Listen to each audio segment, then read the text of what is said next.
So guys, we'll continue the class again. Now, before discussing the nervous shock, let me discuss one more thing in under negligence. Duty in medical profession. Okay. अब medical practitioner है, जब उसे patient consult करता है तो medical practitioner की duty क्या होती है towards the patient. He has 3 duties towards the patient. और वो कौन कौन सी ड्यूटीज हैं?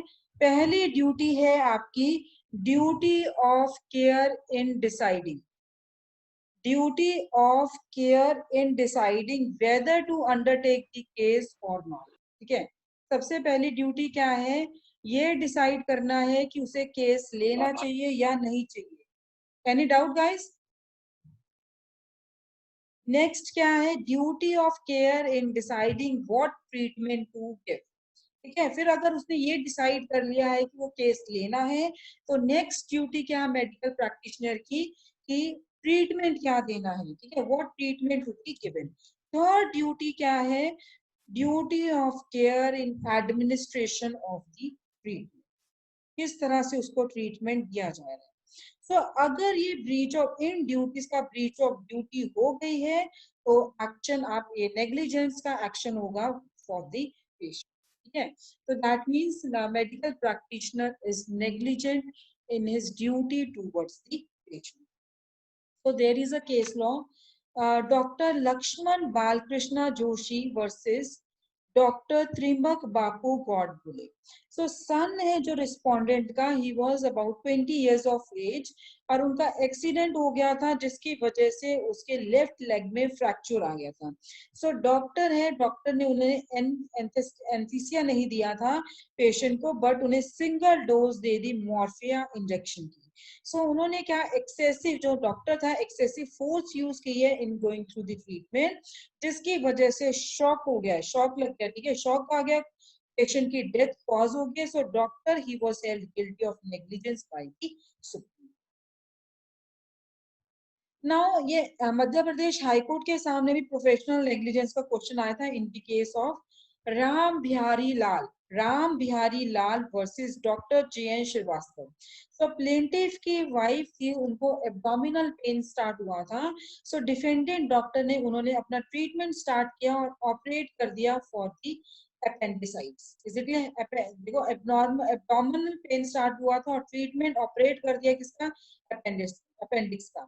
So on this incision, the appendicitis was found to be normal. जो ये था वो नॉर्मल था, लेकिन जो डॉक्टर था उन्होंने क्या किया, दूसरा इंसेशन लगा दिया और उन्हें गॉल ब्लैडर की रिमूव कर दिया. अब जो लीवर और किडनी थी जो ऑलरेडी डैमेज हो गई थी टॉक्सिक इफेक्ट के लिए, टॉक्सिक इफेक्ट था उसका क्लोरोफॉर्म का, पेशेंट थर्ड डे ही पेशेंट की डेथ हो गई. ना ये वहां पे देखा गया था कि जो ऑपरेशन है वो ऑपरेशन परफॉर्म जो किया गया था वो इल इक्विप्ड हॉस्पिटल से किया गया था, जिसके पास कोई एनेस्थेटिकल था ही नहीं, कोई उसके पास इंस्ट्रूमेंट्स नहीं थे और फैसिलिटीज भी नहीं थी, जैसे ऑक्सीजन की है, ब्लड ट्रांसफ्यूजन की है, और उनके पास कोई जो टेस्ट के लिए भी उनके पास कोई अरेंजमेंट्स नहीं था. सो यहाँ पे हेल्ड हुआ था कि जो पेशेंट की डेथ हुई है ये सर्जन की रैश और नेग्लिजेंट एक्ट की वजह से हुई है. So he was liable for the death. Is it clear? Next क्या है? Doctor T Thomas V versus Elisa.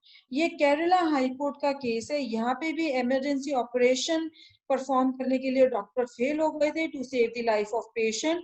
यहाँ पे भी डॉक्टर की क्या है? That amounts to the negligence. Is it clear? That amounts to the negligence. Is it clear?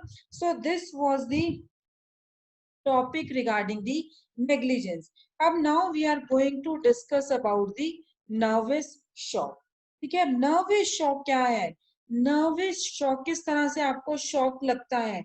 It may B caused by words, या defendant का कोई वर्ड्स डिफेंडेंट ने बोले हैं, या फिर एक्ट की वजह से डिफेंडेंट ने कोई एक्ट किया उसकी वजह से आपको शॉक लग गया है. That is nervous shock. तो ये काफी रीसेंट ओरिजिन का है और ये प्रोवाइड कर रहा है रिलीफ जब भी किसी पर्सन को कोई फिजिकल इंजरी हो रही है, नॉट बाय इम्पैक्ट, बट किससे हो रही है? स्टिक से, बुलेट से, स्वॉर्ड से, but merely by a nervous shock. So it was ये जो nervous shock through what has been said या व्हाट हैज बीन हर्ड या व्हाट हैज बीन सीन, तो उससे नर्वस शॉक आपका आता है। Is it clear? So nervous shock है ये, it may be due to, ये नर्वस शॉक आपका किसी एक्सीडेंट से भी कमिट हो सकता है। Is it clear?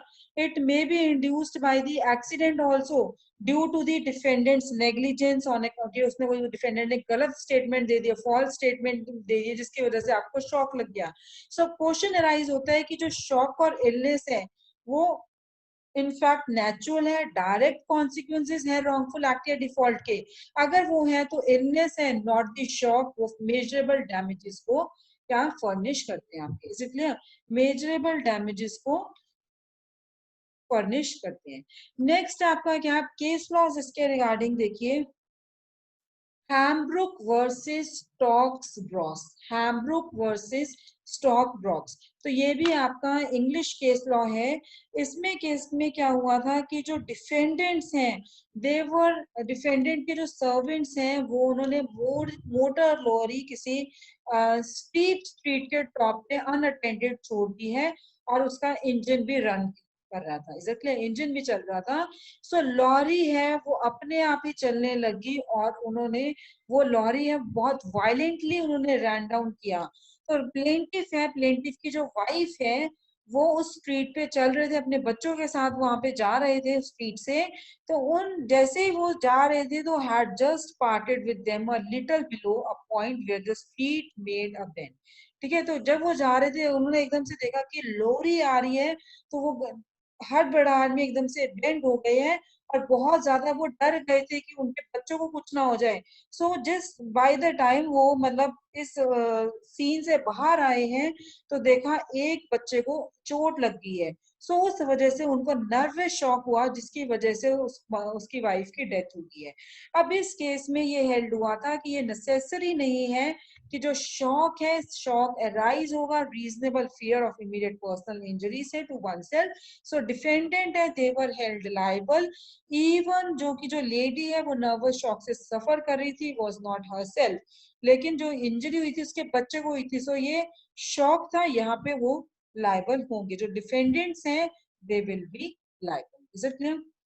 Next case देखिए, किंग्स वर्सेस फिलिप्स।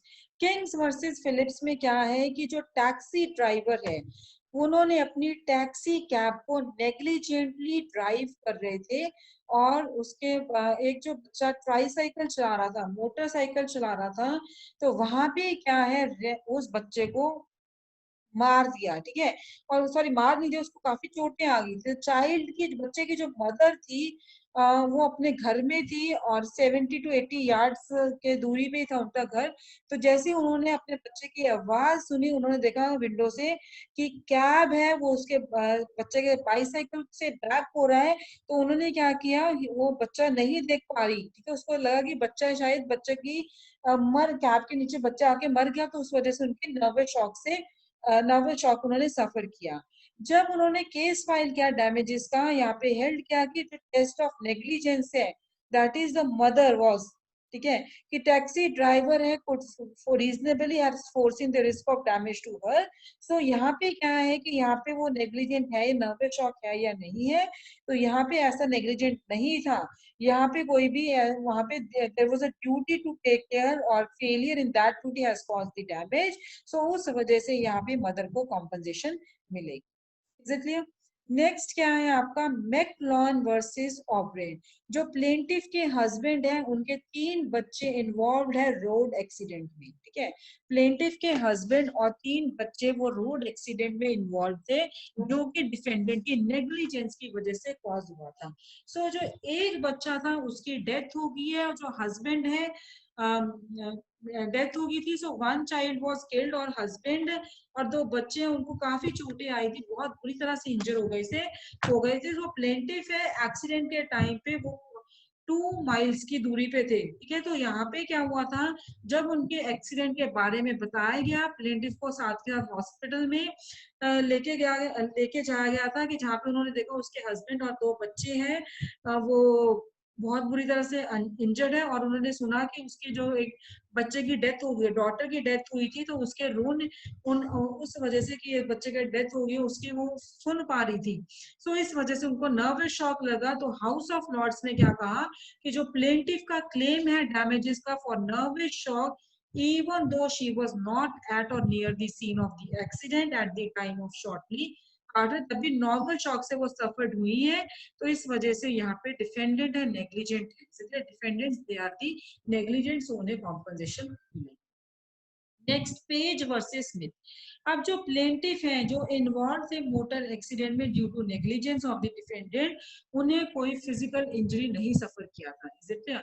जो प्लेंटिफ हैं वो इन्वॉल्व थे मोटर एक्सीडेंट में due to negligence of the defendant, उन्होंने सफर नहीं किया था किसी फिजिकल इंजरी से, इज इट क्लियर? सो यहाँ पे उन्होंने सोचा था कि in a position of primary victim but directly he was involved in the accident so he remained unhurt. So however लेकिन उन्होंने एक बीमारी से ऑलरेडी सफर कर रहे थे, so that was which was then in remission, दोबारा से वो रिमिट हो गया था।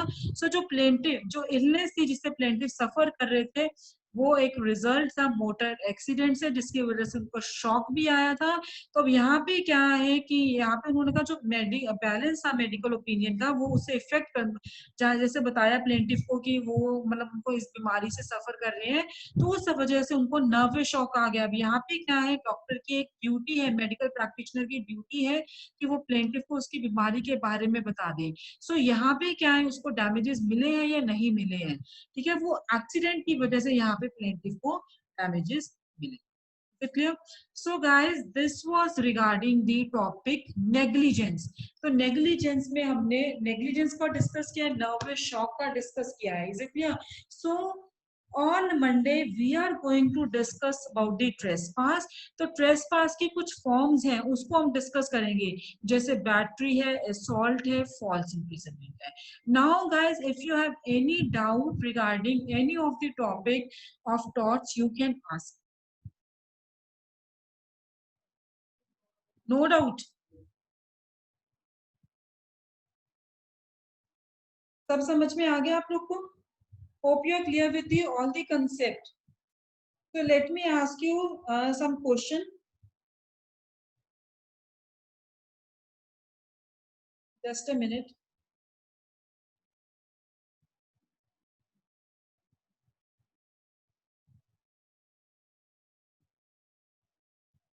अच्छा, अगर किसी को आपने फॉल्सली बताया है, प्लीज ध्यान से सुनो, अगर आपने किसी को फॉल्सली बताया है, सिर्फ उसके साथ एक आप मजाक कर रहे थे, ये कह लो, ठीक है, मजाक कर रहे थे, उसको आपने मजाक में कुछ बोल दिया है कि, या फिर जैसे आपने उसको आप बोल दिया कि आपके हस्बैंड की है कि दोनों लेग्स ब्रोक हो गई हैं, दोनों लेग्स ब्रोक हो गई है, ठीक है, मजाक कर रहे थे एक्सीडेंट में कि लेग्स टूट गई हैं, तो वहां पे आप लाइबल हो गए या नहीं? क्योंकि उस वजह से जिसको आप बता रहे हो प्लेंटिफ को नर्वस शॉक आ गया है, ठीक है, नर्वस शॉक लग गया कि जैसे उसको आपने बताया कि उसके हस्बैंड के एक्सीडेंट में दोनों टांगे टूट गई हैं, नर्वस शॉक आ गया है, तो क्या वहां पे आप लाइबल हो गया नहीं? डिफेंडेंट वुड बी लाइबल और नॉट? जो मजाक कर रहा था बंदा वो लाइबल होगा या नहीं होगा? यस और no?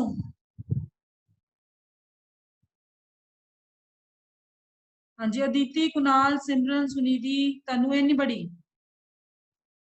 will he be liable or not?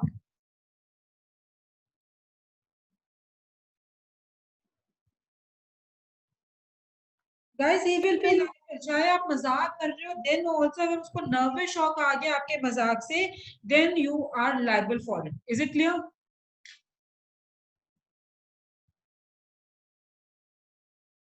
Yes Tanu, you are right, yes you will be liable, is it clear? So guys, this was the topic. So on Monday we are going to discuss the trespass. Thank you.